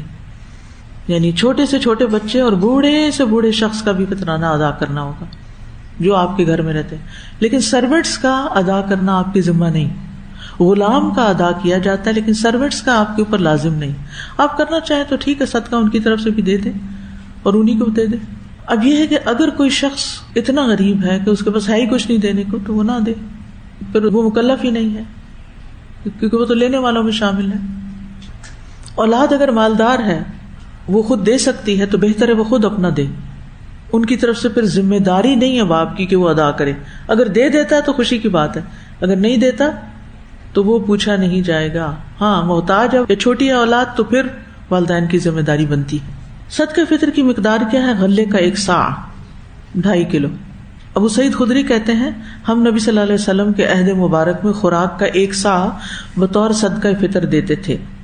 1 صاع سے مراد نبی صلی اللہ علیہ وسلم کا صاع ہے، یہ اس آدمی کی ہتھیلیوں کے 4 چلو بنتے ہیں جس کی بناوٹ درمیانے درجے کی ہو. صدقہ فطر کسی بھی کھانے کی چیز میں سے نکالا جا سکتا ہے جو بطور غذا استعمال ہوتی. اب مثلاً ساؤتھ امریکہ میں لوگ مکئی کھاتے ہیں، گندم نہیں. بنگلہ دیش وغیرہ میں لوگ چاول کھاتے ہیں، ٹھیک ہے. کچھ علاقوں میں لوگ آلو کھاتے ہیں، یعنی اسٹیپل فوڈ کے طور پر. تو جس علاقے کی جو بھی اسٹیپل فوڈ ہے اس کے مطابق وہ نکالے گا، جیسے گندم، مکی، چاول، لوبیا، مسور کی دال، چنے وغیرہ جو لوگوں کی غذا اور خوراک بن سکے. تو نبی صلی اللہ علیہ وسلم نے 1 صاع کو دینا لازم قرار دیا ہے، اور صحابہ کرام صدقہ فطر انہی چیزوں سے نکالتے تھے جنہیں وہ بطور غذا استعمال کرتے تھے. افضل یہی ہے کہ کائنڈ میں، یعنی کھانے کی چیز ہی صدقے میں نکالی جائے، یہ اصل سنت ہے. لیکن اگر آپ کے پاس کوئی چارہ نہیں ہے، نہ خریدنے کا نہ تقسیم کرنے کا، تو پھر آپ کیش بھی دے سکتے ہیں، ٹرانسفر کر سکتے ہیں، یعنی رقم کی کوئی بھی شکل آپ دے سکتے ہیں. اور پھر جس ملک میں آپ رہتے ہیں نا اس کی کرنسی میں دیں گے جو آپ کا یعنی بیس ہے، جہاں اب آپ کا ریزیڈنس ہے. بعض لوگ کیا کہتے ہیں رہتے امریکہ میں ہیں اور فطرانہ پاکستان میں دیتے ہیں پاکستانی کرنسی کے مطابق یا پاکستانی قیمت کے مطابق. نہیں، آپ جہاں رہتے ہیں نا، چاہے آپ عید ہی کرنے آئے ہیں تو اپنے حساب سے دیجیے. پھر اسی طرح مختلف جو چیزیں ہیں ان کی قیمت بھی فرق ہوتی ہے. مثلاً اگر آپ کشمش دیں تو اس کی قیمت کچھ اور ہوگی، اگر آپ گندم دے رہے ہیں تو کچھ اور ہے. چاول اور گندم میں بھی فرق ہوتا ہے. تو ایسی صورت میں آپ اپنی پسند کی چیز دیں. یعنی اگر آپ کو چاول زیادہ پسند ہے تو آپ، یہ لازم نہیں ہے، میں صرف مشورہ دے رہی ہوں کہ جو اپنے لیے پسند ہے وہ دوسروں کے لیے بھی پسند کریں. افضل یہ ہے، لیکن کچھ بھی دے سکتے ہیں. آپ کا فرض پورا. ایک ہوتا ہے فرض پورا کرنا، کھڑے ہوئے ہیں روٹین میں نماز بس مشین بن کے پڑھ لی، اور ایک ہے ہر فرض ہے اس کو اور ہر رکن جو ہے اس کو افضل طریقے سے ادا کر کے خوبصورتی کے ساتھ. کچھ چیزیں آپ ایسے ہی شاپر میں ڈال کے دے دیتے ہیں اور کچھ چیزیں آپ تھوڑی سی اچھی حالت میں دیتے ہیں. آپ ردی مال بھی نکالتے ہیں، آپ اچھا مال بھی نکالتے ہیں، جو میسر ہو. آپ کے پاس اللہ نے زیادہ دیا ہے تو فقراء کو زیادہ دیں. کیا اللہ کو دینے سے کہیں کمی آ جاتی ہے؟ اللہ کے لیے خرچ کرنے سے کہیں کمی نہیں آتی. اور جتنا اچھا دیں گے نا اتنا اچھا ملے گا.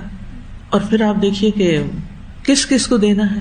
صدقہ فطر کس کو دیں، کیونکہ یہ بھی زکوٰۃ الفطر ہے نا. تو بعض علماء نے کہا ہے کہ 8 قسموں میں سے تقسیم کیا جائے گا.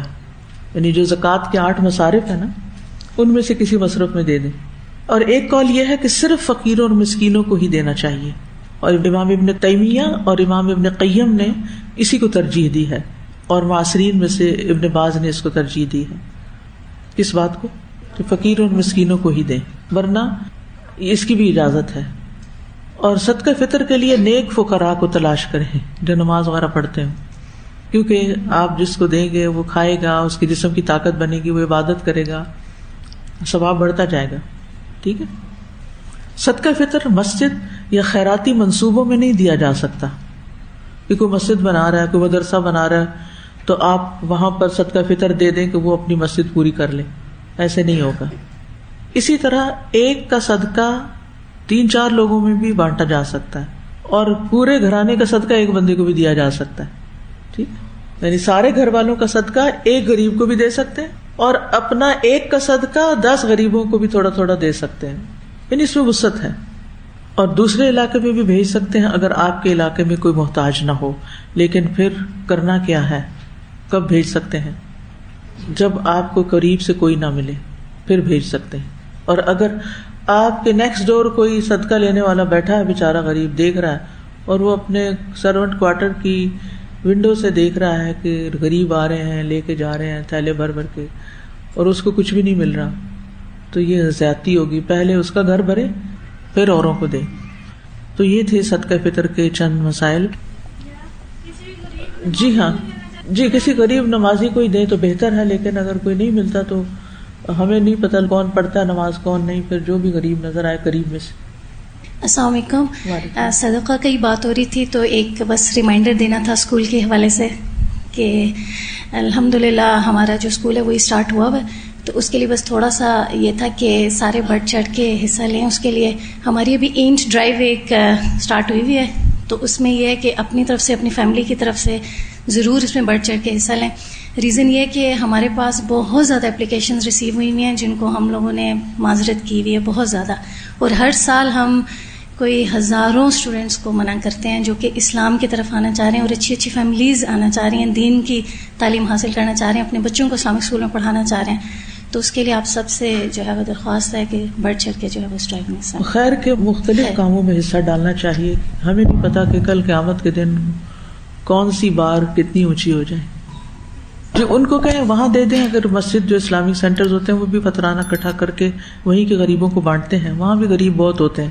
جب ایک کی جاب گئی تو وہ آ گیا غریب کی صف میں، کیونکہ پھر وہ کہاں سے کھائے گا، رینٹ کہاں سے پے کرے گا.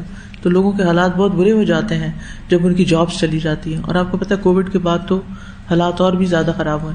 تو اگر باہر پڑھنے گئے ہوئے ہیں تو وہ اپنے ہی وہاں قریبی دیکھیں کہ ہر مسجد کچھ نہ کچھ کمیونٹی کے لیے کر رہی ہوتی ہے، تو وہیں سے پہلے معلومات لیں. لیکن اگر دیکھیں کہ کسی ایسے ٹاؤن میں کہ جہاں نہ مسجد ہے نہ کچھ ہے، اور مسجد جانا بھی ممکن نہیں ہے، اور کوئی مسلمان بھی ایسے نہیں ہے کیونکہ مسلمانوں کو ہی دیا جاتا ہے یہ فطرانہ، تو پھر اس صورت میں بیک ہوم بھیج دیں. انہوں نے جو بات کی ہے وہ یہ کہ سارا ماہ ہم رمضان کے روزے رکھتے ہیں، حرام چیزوں سے بچتے ہیں، گناہ کے کاموں سے بچتے ہیں، لیکن عید کے دن بہت سی نافرمانیاں شروع کر دیتے ہیں. ڈے 1 سے ہی پھر شیطان کے پھندے میں آ جاتے ہیں. اور اس میں خاص طور پر جیسے عیدگاہ جاتے ہوئے ہم زینت والا لباس پہنتے ہیں، میک اپ کرتے ہیں، خوشبو لگا کے نہ جائیں، کیونکہ مسجد میں یا عیدگاہ میں خوشبو لگا کے جانا جو ہے وہ ایک کبیرہ گناہ ہے. نبی صلی اللہ علیہ وسلم نے اس سے سختی سے منع کیا ہے، یعنی ایسی عورت کو اچھا نہیں سمجھا گیا.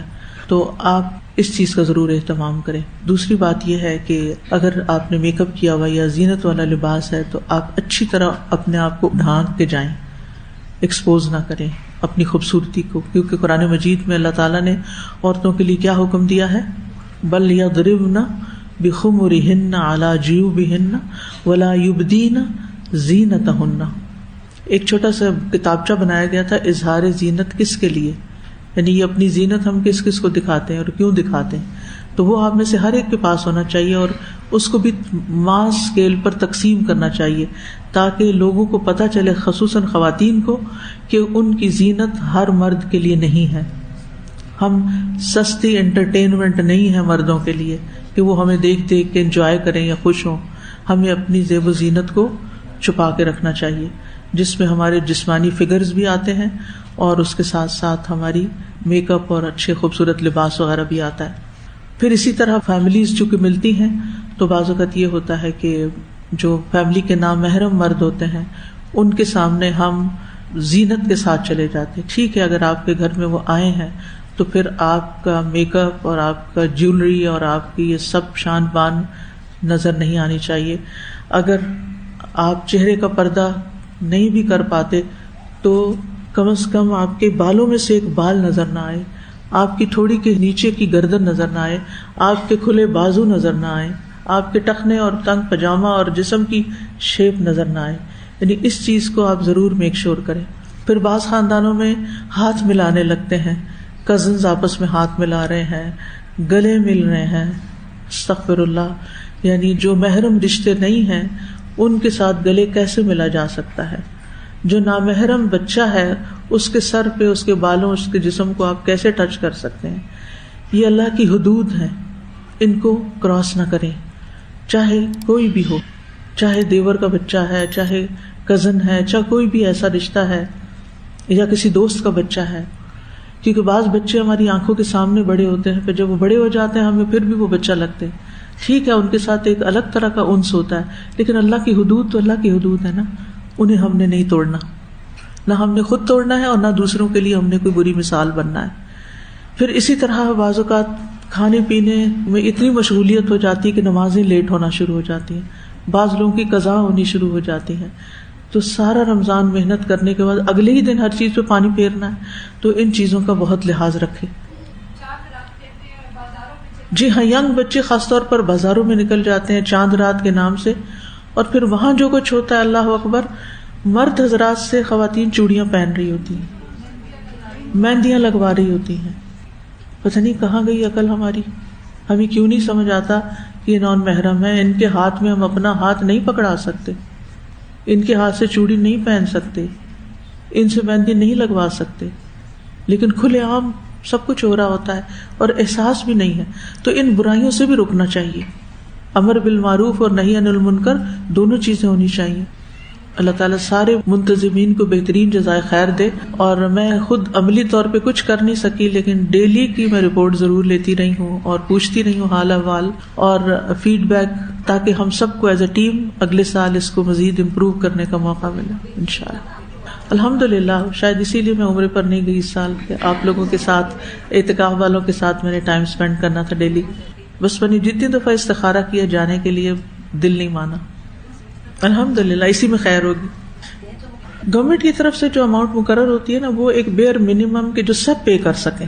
لیکن اگر اللہ نے آپ کو وسعت دی ہے تو آپ ضروری نہیں کہ 2.5 کلو آٹے کی قیمت ہی دیں، آپ جو یا کشمش یا کھجور کی بھی دے سکتے ہیں. افضل یہی ہے نا کہ ہم راشن دیں لوگوں کو، چاول آٹا، یعنی کھانے پینے کی چیزیں دیں، یہ افضل ہے. اگرچہ پیسے دے سکتے ہیں، لیکن اب ہوتا کیا ہے کہ لوگ فوراً جب میں کسی کو یہ کہتی ہوں تو وہ کہتے ہیں کہاں سے لیں, کہاں دیں؟ بھئی آپ اپنے لیے کہاں سے لیتے ہیں؟ اور دینے کے لیے آپ نے پلاننگ کیوں نہیں کی؟ روزے رکھنے کی تھی نا, اپنی ساری افطاری کی تھی, رمضان سے پہلے اکٹھا لا کے رکھ لی گروسری کر کے. سب میں دیکھ رہی تھی کہ جو ہی رمضان قریب آیا تو سب فکر مند تھے کہ مہینے بھر کی گروسری لا کے رکھ دیں تاکہ روز روز بازاروں میں نہ جانا پڑے, خصوصاً ڈرائی راشن جو ہے. تو آپ نے غریبوں کے لیے کیوں نہیں پلاننگ کی کہ آپ نے خود بانٹنا ہے, سارے خاندان نے مل کے بانٹنا ہے؟ اگر کوئی آرگنائزیشن بانٹ رہی ہے, جیسے الہدا میں بعض اوقات لاسٹ ڈے یا ایسے ٹائم پہ لوگ پیسے بھیج دیتے ہیں کہ ہماری طرف سے فطرانہ دے, کیونکہ اسے عید سے پہلے دینا لازم ہے. یہ یاد رکھیے, کوئی بھی ذمہ داری نہ لے کسی کی جب تک وہ اس کمٹمنٹ کو نہ پورا کر سکے. اب وہ کیا ہے, ساری ٹیم چھٹی پہ چلی گئی, عید منانے چلی گئی, اب کوئی ایک آدھ بیچارہ رہ جاتا ہے اور وہ پھر بازاروں میں بھاگ رہا ہوتا ہے کہ سامان اکٹھا بھی کرے اور گاڑی پہ رکھ کے تو غریبوں کو بانٹ کے بھی آئے, تو بڑی مشکل ہو جاتی. تو اس سلسلے میں بھی انشاءاللہ ہم پلاننگ کرنے والے ہیں کہ نیکسٹ ایئر رمضان راشن میں تو ہم فطرانہ نہیں ڈال سکتے کیونکہ وہ تو ارلی تقسیم ہو جاتا ہے. یہ فطرانے کے طور پر عید سے پہلے ہی دیا جائے گا. تو عید سے 1-2 دن پہلے ہی اگر لوگ ادا کر دیں اور پھر اس کو تقسیم کرنے کے لیے پلاننگ ہو جائے تو بیسٹ ہے.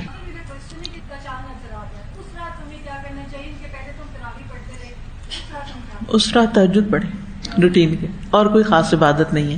اچھا سوال تھا آپ کا, کیونکہ لوگوں نے چاند رات کی عبادتیں بھی بنائی ہوئی ہیں. اس سلسلے میں کوئی چیز اوتھینٹک نہیں ہے, لیکن آپ نے قیام کر کے تہجد کی عادت ڈالی نا, اس کو عید والی رات ختم نہ کر دیں, وہ کریں. فطرانہ صرف 28 کے بعد لیا جا سکتا ہے, دینے والا بھی جب ہی نکالے گا.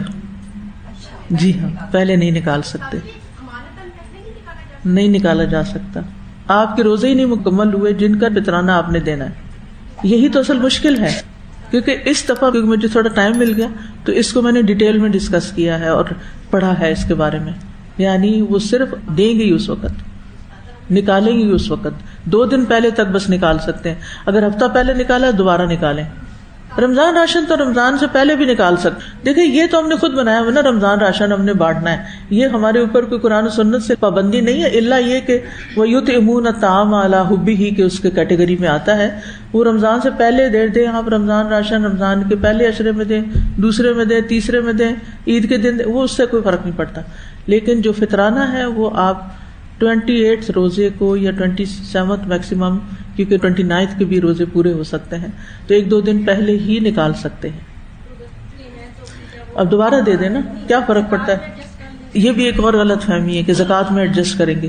زکوٰۃ میں آپ نہیں ایڈجسٹ کر سکتے. ایک بات زکوٰۃ کے معاملے میں یاد رکھیے, زکوٰۃ سال گزرنے پر دی جاتی ہے. مثلاً آپ کی زکوٰۃ ذوالحجہ میں ڈیو ہے, آپ دے رہے ہیں رمضان میں, رمضان اور ذوالحجہ کے بیچ میں ڈالر کی قیمت ڈبل ہو گئی, مثلا اللہ نہ کرے, لیکن ہو گئی. اب آپ نے $10,000 سیو کر کے رکھے ہوئے تھے جن پہ آپ نے زکوٰۃ دینی تھی, آپ تو پہلے ہی دے کے رمضان میں فارغ ہو گئے, اور یہ جو بعد کے مہینے ابھی رہتے تھے جب ڈیو ڈیٹ پہ آپ کی زکوٰۃ تو کچھ اور بنتی تھی, وہ آپ نے مارجن پے ہی نہیں کیا کہ میں تو دے چکی ہوں رمضان میں, ارلی دے چکی ہوں. بھائی نہیں, جس تاریخ کو آپ کی زکوٰۃ ڈیو ہے اس دن کی سونے اور ڈالر کی ریٹ معلوم کریں اور اس دن بیٹھ کے کیلکولیٹ کریں اور پھر نکالتے ہوئے نیت کریں کہ میں یہ زکوٰۃ پے کر رہی ہوں, تب زکوٰۃ ادا ہوتی ہے. ایسے نہیں ہوتی وہ میں نے ایک غریب کو وہ دیا تھا قرضہ اور اس نے کیا نہیں مجھے واپس, اب میں نے اس کو زکوٰۃ میں کاؤنٹ کر لیا. نو, ایسے نہیں کاؤنٹ ہوتا. جس دن آپ نے گولڈ پہنا تھا شادی کے دن اور آپ کو چوڑیاں ملی تھی اور آپ نے ابھی تک رکھی ہوئی ہیں, لاکر میں نکالی نہیں ہے, تو آپ کو ڈیٹ دیکھ لیں اس دن ہجری کیلنڈر کی کون سی ڈیٹ تھی, چاہے 50 سال ہو, بالکل پتہ چلتا ہے. ایسی جنتریاں ہیں کہ 50 سال پہلے کی بھی ڈیٹ آپ کو پتہ چل جائے گی کہ 7 اپریل کو آپ کی شادی ہوئی تھی تو اس دن ہجری کیلنڈر کی کون سی ڈیٹ تھی, اور اس کے ساتھ سال بنائیں کتنے سال گزرے. ایک اصول یاد رکھیے, جو چیزیں فرض ہے نا, فرض جن کی ادائیگی فرض ہے, جیسے نماز ہے, روزہ ہے, زکوٰۃ ہے, حج ہے, صدقہ فطر کی ادائیگی ہے, ان میں منمانیاں نہیں کر سکتے ہم کہ اپنی طرف سے چیزوں کو آگے پیچھے کر دیں. ان کے کچھ اصول ہیں, کچھ شرائط ہیں, ارکان ہیں, ان کو پورا کر کے آپ کو کرنا ہوگا. ٹھیک ہے. دیکھیں آج کل حالات ایسے ہیں, ہر دن ریٹ چینج ہو رہا ہے, اور اگر آپ کے پاس اللہ کا دیا ہوا بہت ہے تو ہزاروں کا فرق پڑتا ہے. اگر مثال کے طور پر آپ نے $10,000 اللہ سب کو دے رکھے ہوئے ہیں سال بھر کسی ایمرجنسی کو میٹ کرنے کے لیے یا حج پہ جانے کے لیے کچھ بھی. اور جس دن آپ کی ڈیو ڈیٹ تھی, جس دن سے آپ نے لے کے رکھے, اس دن سے لے کے آج کی ڈیٹ پہ آپ نے دیکھا کہ ریٹ جو ہے مثلاً 300 ہے, اور ایک دن بعد 301 ہو گیا, تو کتنے روپے کا فرق پڑا؟ 10,000 روپے کا فرق پڑ گیا. یعنی ایک دن کے فرق میں اگر 1 روپیہ بڑھ گیا ڈالر کی قیمت, اور آپ نے ایک دن پہلے ہی زکوٰۃ نکال دی کہ چل میں جلدی کر لوں, اور جس دن آپ کی ڈیو تھی اس دن ریٹ اور بڑھ چکا تھا, اور 10,000 کے 10,000 روپے بنتے تھے ایکسٹرا, تو اس کی تو پھر نکلا ہی نہیں نا.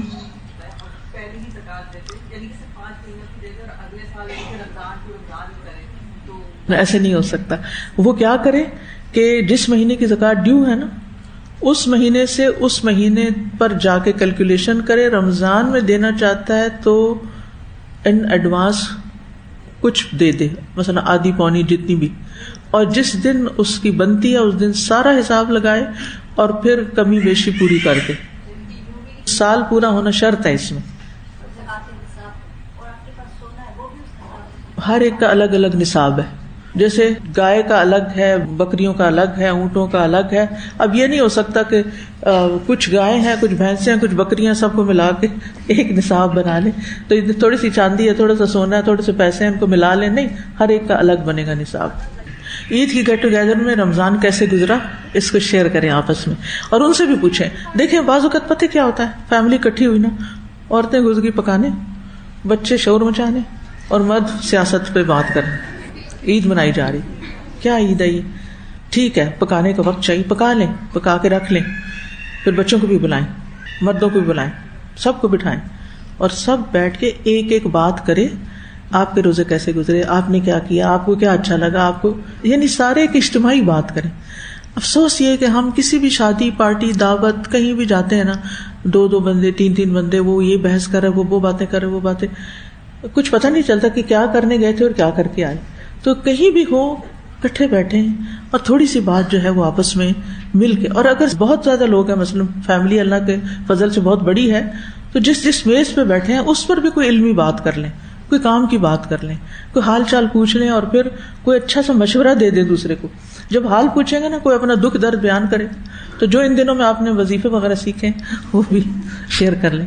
آپ دیکھیے کہ اگر عید کے موقع پر جیسے بھی حالات ہوں, آپ اگر اچھے اخلاق کا مظاہرہ کر دیں گے نا, اس وقت نہ آپ سروینٹس کو ڈانٹیں گے, نہ آپ اپنے بچوں کو ڈانٹیں گے, عید کا دن خوبصورتی سے گزاریں گے, تو یہ اصل وہ چینج جو آپ نے اعتکاف سے لیا یا رمضان سے لیا نا. یعنی ہمارے اندر اتنا اسٹیمنا تو بن ہی جانا چاہیے نا روحانی طور پر, کہ ہمارے اندر برداشت پیدا ہو جائے. شوال کے روزوں کی اپنی فضیلت ہے. ابو ایوب انصاری رضی اللہ عنہ سے روایت ہے, انہوں نے بیان کیا کہ اللہ کے رسول صلی اللہ علیہ وسلم نے فرمایا کہ جو آدمی رمضان کے روزے رکھے پھر اس کے بعد شوال کے 6 روزے رکھے, تو یہ سال بھر کے روزے رکھنے کی طرح ہے, سال بھر کے روزے رکھنے کی طرح. صوبان کہتے ہیں کہ نبی صلی اللہ علیہ وسلم نے فرمایا جو شخص ماہ رمضان کے روزے رکھے تو 1 مہینہ 10 مہینوں کے برابر ہے, کیونکہ 1 نیکی 10 کے برابر ہے. اور عید الفطر کے بعد کے 6 دن کے روزے, تو یہ اس طرح پورے سال کے روزوں کے برابر ہو جائے گا 60. یعنی رمضان کے روزے 10 گنا, یعنی 10 مہینے, اور شوال کے 6 روزے 2 ماہ کے برابر, تو اس طرح پورے سال کے روزے ہو گئے. رمضان کے روزے 1 مہینہ جو ہے وہ 10 مہینوں کے برابر, اور 6 روزے 60 دنوں کے برابر, اور 2 مہینے وہ بن گئے, تو اس طرح 12 مہینے کے روزے ہو گئے. اس لیے کسی بھی طرح رکھ لیں, اور شروع میں ہی رکھ لینا بڑا فائدہ ہوتا ہے, لیکن جب بھی آپ چاہیں سارے مہینے میں رکھ سکتے ہیں. اس کی حکمت کیا ہے کہ پھر روزوں کے بعد پھر روزے, جیسے فرض نماز کے بعد پھر نفل سنت نماز, ایسے ہی فرض روزوں کے بعد نفل روزے, تاکہ جو کمی بیشی کوئی رہ گئی رمضان میں, ہوتا ہے نا سارا کچھ کر کے بھی کیا لگتا ہے کچھ نہیں کیا, حق نہیں ادا ہوا, کچھ اور کر لیں. ہاں, تو یہ ایک نفسیاتی سی سیٹسفیکشن بھی ہوتی ہے, تھوڑے سے ایکسٹرا ڈیز. کسی بھی کام کو اگر آپ این ایکسٹرا مائل جائیں نا, مثلا آپ نے ایکسرسائز کرنی ہے, آپ کو 10 موومنٹس بتائی گئی ہیں کہ 10 دفعہ ہاتھ یوں اسٹریچ کریں, تو آپ 11 کر لینا, 1 ایکسٹرا, اٹ میٹرس. تو کسی بھی کام میں آگے جانے کے لیے, دنیا کے کام میں ذرا ایکسٹرا آپ کر لینا. تو دین کے کام میں آپ اپنی طرف سے ایکسٹرا نہیں کر سکتے, الا یہ کہ جو نوافل کی شکل میں بتایا گیا بس وہی ایکسٹرا کر سکتے ہیں. تو اس سے یہ ہے کہ آپ اپنے نفس کے خلاف جاتے ہیں اور آپ اپنے نفس کو کنٹرول کر سکتے ہیں. تو ہر فرض کے بعد, جیسے جو حج ہے اس کے ساتھ عمرہ ہے, ساتھ ہی ایک ہی سفر میں دونوں کر دیے گئے ہیں. نماز کے ساتھ بھی نوافل ہیں, روزے کے ساتھ بھی ہیں, زکوٰۃ کے علاوہ بھی صدقات ہیں.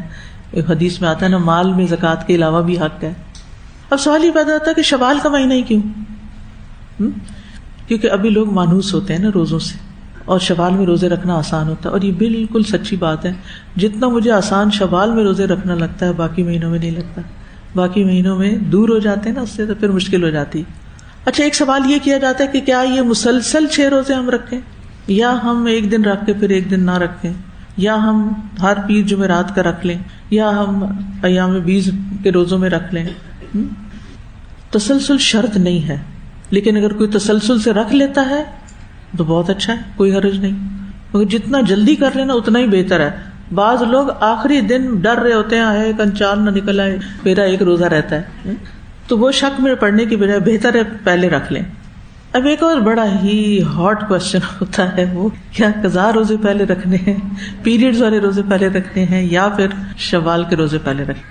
اصل حکم تو یہی ہے کہ پہلے قضا پوری کی جائے, کیونکہ رسول اللہ صلی اللہ علیہ وسلم نے فرمایا, جس نے رمضان المبارک کے روزے رکھے, رمضان پورا کر لیا, رمضان کے اندر چھوٹ گئے تو بعد میں بھی پورے کر لیے, اس کے بعد شوال کے روزے رکھے, یہ حدیث میں آتا ہے, گویا اس نے سارے سال کے روزے رکھے. تو اس سے کیا پتہ چلتا ہے کہ رمضان میں اگر روزے قضا ہو گئے ہیں تو پہلے قضا رکھیں اور پھر شوال کے رکھیں. لیکن اگر کوئی مجبوری ہو, مثلاً ایک خاتون ہے, اس نے شوال کے رکھنے ہیں, اس نے قضا بھی رکھنے ہیں, اس کو پھر پیریڈز بھی آ جانے, اس کے پاس کتنی آپشن باقی رہ جاتی. اللہ تعالیٰ دیکھتا ہے نا ہمارے حالات, تو پہلے شوال پورا کر لیں اور باقی قضا بعد میں رکھ لیں. کیونکہ حضرت عائشہ کے بارے میں ملتا ہے نا کہ وہ شعبان میں جا کے پورے کر پاتی تھی کچھ مصروفیات کی بنا پر. لیکن آپ یہ نہیں کر سکتے کہ شوال میں جو روزے 6 نہیں رکھ سکے تو آپ ذوالقعدہ میں قضا رکھیں شوال کی, یہ نہیں ہو سکتا. ذوالقعدہ ایک پھر حرمت والا مہینہ ہے, اس میں آپ الگ سے پھر روزے رکھیں. اب مثلا کسی نے 4 روزے رکھے شوال میں اور 2 رہ گئے اس کے مجبوری یا عذر کی وجہ سے, تو جتنے آپ نے رکھے اتنا ثواب آپ کو مل جائے گا. اور اگر کوئی عذر یا بیماری کی وجہ سے آپ نہیں رکھ سکے تو حدیث ہے, جب بندہ بیمار ہو جاتا ہے یا سفر میں چلا جاتا ہے تو اللہ سبحانہ و تعالیٰ اس کے لیے وہی عمل لکھتا ہے جو وہ مقیم ہونے کی حالت میں, تندرست ہونے کی حالت میں کیا کرتا تھا. ایک اور سوال کیا جاتا ہے, کیا شوال کے روزے کو فرض روزے کی قضا کی نیت کے ساتھ جمع کیا جا سکتا ہے؟ نہیں, آپ قضا بھی رکھیں اور شوال بھی, دونوں اکٹھے کر لیں. نہیں, یہ نہیں کر سکتے آپ, کیونکہ ایک اصول ہے, عبادات میں فرض اور نفل کٹھا ادا نہیں ہوتا. یہ بس یاد رکھیں تو ہر چیز آسان ہو جائے گی. یعنی آپ رمضان کے روزوں میں نفلی نیت نہیں ساتھ کر سکتے, کوئی رمضان کے فرض ہی ہیں, شوال کے نفلی ہیں تو وہ نفلی ہیں, قضا نہیں ساتھ دے سکتے. ٹھیک ہے, نفل اور فرض یا جو ایسی عبادت ہے جس کی خاص الگ سے ثواب ہے, اس کو اکٹھا نہیں آپ کریں گے فرض کے ساتھ. ایام 20 کے روزوں کو کیا ہم شوال کے ساتھ اکٹھا کر سکتے ہیں؟ جی ہاں, کر سکتے ہیں, کیونکہ وہ دن کے اعتبار سے نا کہ ان دنوں میں روزہ رکھنا زیادہ بہتر ہے. اسی طرح پیر و جمعرات کا روزہ بھی افضل ہے باقی دنوں کی نسبت. تو اب مثلاً آپ کوئی فرض ادا کر رہے ہیں تو نفل آپ کا ساقط ہو جاتا ہے. جیسے آپ مسجد میں داخل ہوتے تحیۃ المسجد آپ نے پڑھنے تھے, لیکن امام نے فرض شروع کر دیے, آپ ڈائریکٹ فرض شروع کر دیں گے تو آپ کی تحیۃ المسجد ساقط ہو گئی. وآخر دعوانا ان الحمد للہ رب العالمین. سبحانک اللہم وبحمدک, اشہد ان لا الہ الا انت, استغفرک واتوب الیک. السلام علیکم ورحمۃ اللہ وبرکاتہ.